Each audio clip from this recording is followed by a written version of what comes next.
বাজেটে বেকারি বিভিন্ন পণ্যের উপরে শুল্ক আরোপ করা হয়েছে, এর প্রভাব আসলে কতটা পড়তে পারে?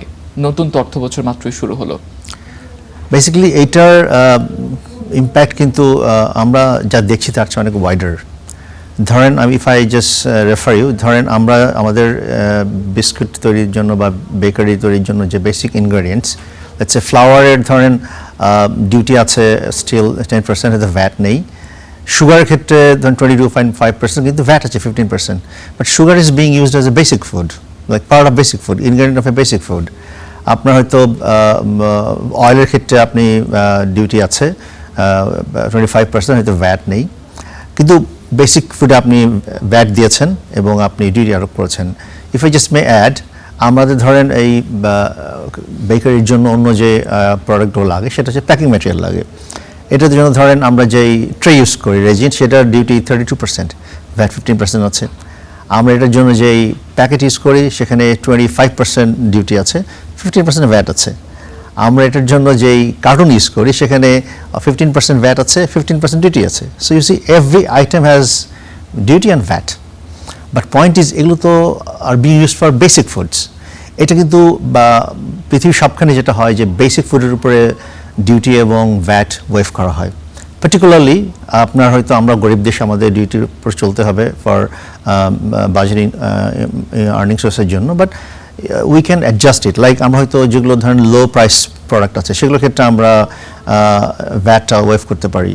আমরা আপনার ওগুলোর জন্য যে একটু ইউসেজ হচ্ছে সেটা ডেটা নিয়ে আমরা সেটার জন্য ডিউটি ওয়েভ করতে পারি।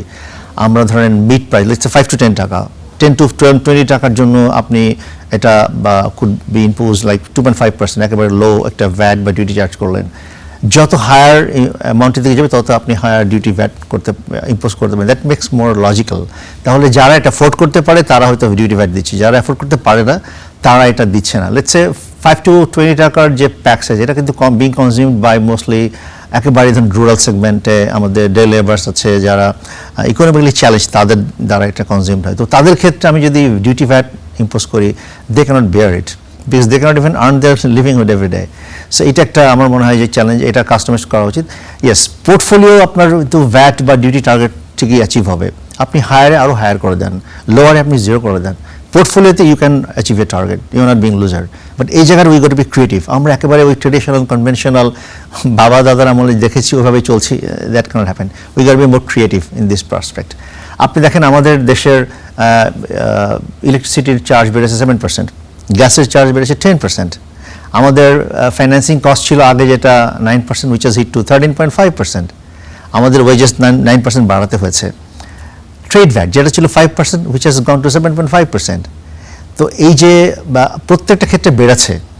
মাই পয়েন্ট ইজ আমরা ততটুকু বাড়াবো যতটুকু পাবলিক অ্যাফোর্ড করতে পারে। Government is working for public, isn't it? So তারা যেটা করতে পারে এফোর্ড সেটাই আমাদের করতে হবে। আমি যেটা করতে পারি না সেটা করলে তো it will be some kind of burden on them. এবং আপনি লাক্সারির উপর বাড়িয়ে দেন, অসুবিধা নেই, বাট আপনি বেসিকের উপর কমিয়ে দেন। কিন্তু আমরা we just cannot consider all the categories on the same parameter. We got to be more logical and creative on this.